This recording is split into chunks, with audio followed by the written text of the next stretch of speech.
Xabaringiz bor, joriy yilning 13-14 mart kunlari mamlakatimiz bo'ylab keng ko'lamli umumxalq hashari o'tkazildi. Obodonlashtirish ishlari yurtimizning yanada ko'rkam va go'zal qiyofa kasb etishiga zamin yaratadi. Yurt obodligi avvalo mahalladan boshlanadi shiori ostida bo'lib o'tgan hasharda ko'chalar, xiyobonlar, ko'p qavatli binolar va qabristonlar maishiy chiqindilardan tozalanib, obodonlashtirish hamda ko'chat o'tkazish tadbirlari amalga oshirildi. Bu haqda joylardan muxbirlarimiz xabar beradi. Yurtimizga bahor faslining kirib kelishi bilan amalga oshirilayotgan obodonlashtirish ishlarida eldoshlarimiz ham faol qatnashib, yurt obodligiga munosib hissalarni qo'shmoqdalar. Ayniqsa milliy qadriyatlarimiz timsoli bo'lgan hashar o'tkazish xalqimizning o'zaro hamjihatligi, ahilligi va saranjom sarishtaligi belgisi hisoblanadi.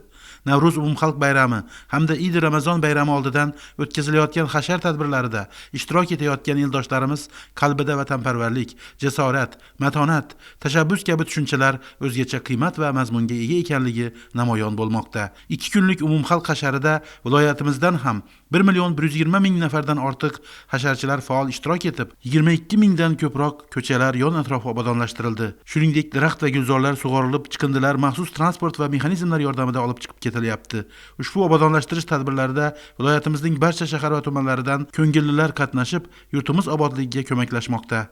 Hashar davomida 1782 gektardan ortiq hududlar obodonlashtirildi. 1554 tonnadan ortiq maishiy va qurilish chiqindilari chiqarib tashlandi. Shuningdek, 1089 kilometr ariq va latoklar tozalanib qazildi. Bundan tashqari 580 ta qabriston va 25 ta ziyoratgohlar tartibga keltirildi. 2166 ta oilaning uy-joylari ta'minlandi. Ijtimoiy himoyaga muhtoj aholiga ham alohida e'tibor qaratilmoqda. Jumladan 2018 ta ehtiyojmand oilaga moddiy yordam ko'rsatildi va ularning 780 nafar nogironligi bo'lgan shaxslar va yolg'izlar qariyalar hisoblanadi.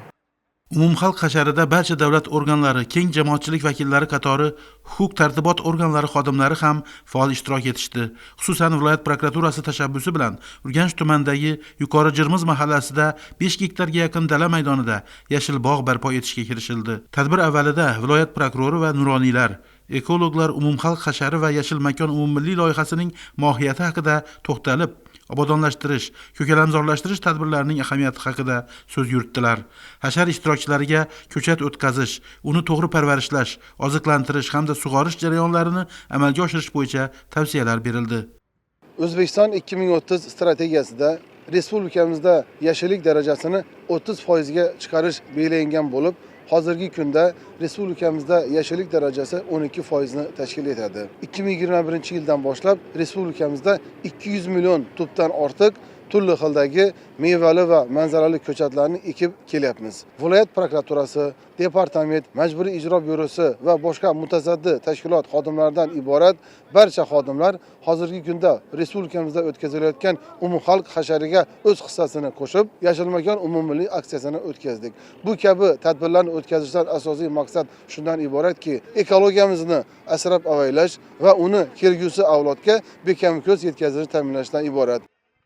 Joylarda o'tkazilayotgan obodonlashtirish ishlari bevosita eldoshlarimizga bayram kayfiyatini ulashish, yurtimizning yanada ko'rkam va go'zal qiyofa kasb etishiga zamin yaratmoqda.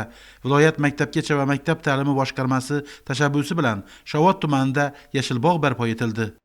Viloyat maktabgacha va maktab ta'limi boshqarmasi bog'i tashkil qilindi. Bu yerda butun viloyat maktabgacha va maktab ta'limi boshqarmasi xodimlari kelib, mana obodonlashtirish ishlarida faol ishtirok qildilar. Tozalash ishlari olib borildi, yangidan ko'chatlar o'tkazildi, daraxtlar ohaklandi, ariqlar tozalandi. Bugungi umumxalq hasharida maktabimizning tevarak atrofiga 5000 tubdan ortiq mevali va manzarali daraxtlar ko'chatlari o'tkazildi. Har bir ekilgan ko'chatni ekilgandan keyin ham alohida parvarish qilish, nihollarni to'g'ri oziqlantirish dolzarb ahamiyatga ega. Qo'shaloq bayramlar oldidan o'tkazilgan umumxalq hashari xalqimizga xos qadriyat, o'zaro ahillik belgisi. Oldimizga ulkan rejalar, ulug' maqsadlarni qo'yib, buyuk kelajak sari intilar ekanmiz. Bizga o'zaro hamjihat, ertangi kunga ishonchi mustahkam bo'lgan insonlargina ko'makdosh bo'ladi. Xulosa qilib aytganda, yurtdoshlarimiz qalb amri bilan hasharga chiqib, ezgu va xayrli ishlarni amalga oshirmoqda. Xalqimizning birdamligi va hamjihatligini o'zida namoyon qilgan umumxalq hashari Qo'shko'pir tumani mahallalarida ham uyushqoqlik bilan o'tkazildi. Xususan, tuman markazidan 15 kilometr uzoqlikda joylashgan Ko'nazi mahallasida bo'lib o'tgan hashar ishlarida aholining, ayniqsa yoshlarning faolligi yaqqol namoyon bo'ldi. Yosh-u qari bir yoqadan bosh chiqarib hasharda ishtirok etishdi. Mahalla ko'chalari, ariq-zovurlar, ichki yo'laklar tozalanib, daraxtlar oqlandi, yerlar chudgor qilindi. Mahallamizning keksa nuroniylardan yoshlarigacha bugun umumxalq hasharida ommaviy qatnashib, o'zlarini faol hissalarini qo'shmoqda. Mahallamizda 8 ta ko'cha bo'lib, barcha ko'chalarda bugun hashar ishlari tashkillashtirilib, yashil makon dasturi bo'yicha mevali manzarali daraxtlar ekilmoqda. Bugungi kunda mahallamizning obodligi, ko'rki shahar miqyosidan kam bo'lmagan holda shakllanib bormoqda. Aholining kayfiyati ko'tarinki ruhda hashar ishlari davom etmoqda. Bir so'z bilan aytadigan bo'lsak, bu hashar ishlari mahallamiz fuqarolarini birdamligini, jipsligini yana ham mustahkamladi. Bunday xayrli va ezgu ishlar mahallamizda doimiy ravishda davom etadi. Umumxalq hashar doirasida mevali va manzarali ko'chat ekish ishlariga ham alohida e'tibor bilan qaraldi. Ayniqsa mahalla yoshlarining tashabbusi bilan yoshlar bog'i tashkil etilgani shu yerlik yigit-qizlar uchun ayni muddao bo'ldi deyish mumkin. Bu jarayonda esa mahalla yoshlari bilan birga ekopartiya faollari ham munosib ishtirok etishdi.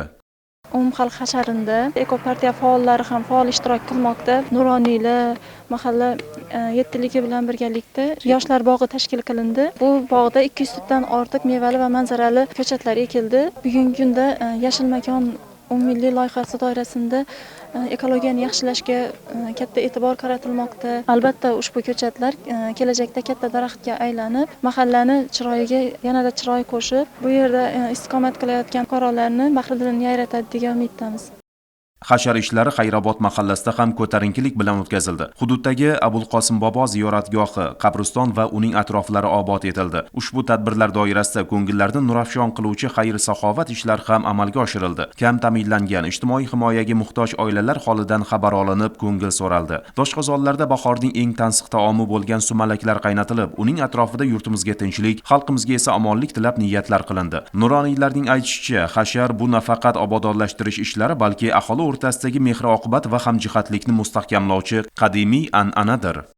Elimiz, Xayrobod qishlog'imiz bir jips bo'lib, yangi imoratlar qurganda, bir ishlar qilganda hamma hashar bilan qilingan. Hozirgi vaqtda an'analarimiz davom qilib turibdi. Ko'kalam zorlashtirish, elimizni, yurtimizni, madaniy dam olish joylarini yaratish, bog'-rog'larni yaratish bo'yicha juda ajoyib ishlarni qilib turibdilar. Har bir ovamizning bo'lak-bo'lak oqsaqqallari bor. Shularning boshchiligida xonadonlarni obodonlashtirish bo'yicha, daraxtlar ekish bo'yicha, ularni tarbiyalash bo'yicha hozir katta ko'lamda ishlar qilib turibdilar. Biz nuroniylar shu ishlarni boshida turib, hammaga o'rnak bo'lib, yoshlarni tarbiyalashda bizlarimizni hissasimizni qo'shishimiz kerak. Bahor faslining ilk kunlarida Navruz umumxalq bayrami arafasida tashkil etilayotgan bunday hasharlarda yurtdoshlarimiz o'z uy-joylari atrofi va jamoat joylarini tartibga keltirib, atrof muhitni yanada ozoda saqlashga alohida e'tibor qaratmoqda. Ushbu umumxalq hashari ham mahallalarning yanada obod bo'lishiga, aholi uchun yanada qulay va foizli muhit yaratilishiga xizmat qilmoqda. Atrof muhit muhofazasi umuman olganda ekologik muhitni yaxshilashda daraxtlarning o'rni muhim. Ayni paytda dolzarb mavsumda yer maydonlari, dala chekkalari, ariq bo'ylari, aholi tomorqalariga mevali va manzarali daraxt ko'chatlari ekilmoqda. Hududni yashil makonga aylantirish yo'lidagi sa'y-harakatni Ichanqal'a maydonlarida ham ko'rish mumkin.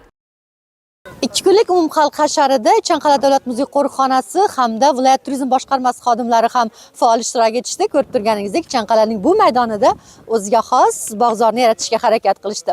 Manzara daraxt ko'chatlari ekildi asosan va umumiy soni ularning 500 dan ortdi. Va har bir ko'chatga alohida mehr bag'ishlash maqsadida mas'uliyatli ish ham jarayonga ham o'zimiz guvoh bo'ldik va hatto menga ham ushbu maxsus yorliqni berishdi. Bu yerda ism familiyalar qayd etilgan va o'zingiz qo'lingiz bilan ekkan ko'chatga buni osib ilib qo'yasiz.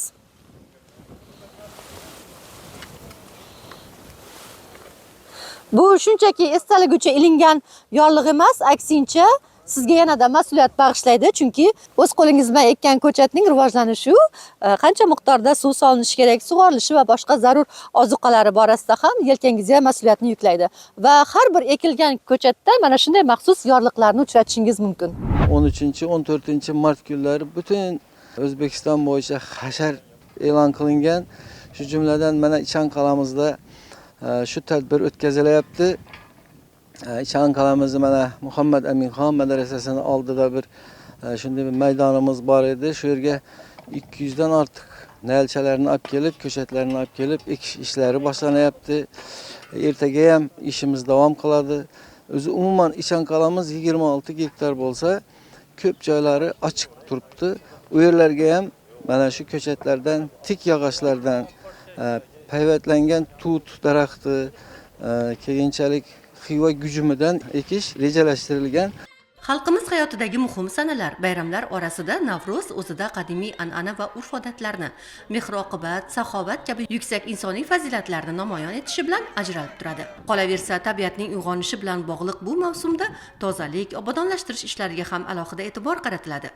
Viloyat turizm boshqarmasining bu boradagi amaliy harakati Ardaxiy va maydonida ham davom etdi. Maydonda yashillik, gulzor yaratish maqsadida manzarali daraxt ko'chatlari, buta qalamchalari ekildi. Navro'z bayramini yaxshi kayfiyatda kutib olish hamda viloyatimizdagi mavjud turistik majmualarni obodonlashtirish va ko'kalamzorlashtirish maqsadida 13-14 mart kunlari umumxalq hashari doirasida o'sha turizm sohasi vakillari bilan birgalikda mana shu Xiva shahridagi Chanqala majmuasida mevali hamda manzarali daraxtlarni ekish orqali mavjud ko'chatlarni oqlash va yon atrof muhitni tozalash, obodonlashtirish maqsadida bugun ishlar olib bordik. Bu albatta mana shu bayramlarda oldimizdagi tadbirlar doirasida o'sha viloyatimizga kelgan sayyohlarga o'zgacha bir kayfiyat baxsh etadi va bizdan keyingi avlodga o'sha yurtimizni mana shunday majmualarning yon atrofini toza va sofligini saqlashga yordam beradi. Va albatta viloyatimizga tashrif buyurgan sayyohlar uchun o'sha ekotizimni yaratadi va mavjud ekotizimni rivojlantiradi. Ezgu umid bilan boshlangan harakat shunchaki ko'chat ekish bilan yakun topmaydi. Aksincha, uning har bir tupini ko'karishi, rivojlanishi uchun zarur bo'lgan omillarni ta'minlashga e'tibor qaratiladi. Sug'orish tizimi, mineral o'g'it va boshqa parvarish ishlarini olib borish yo'lga qo'yiladi.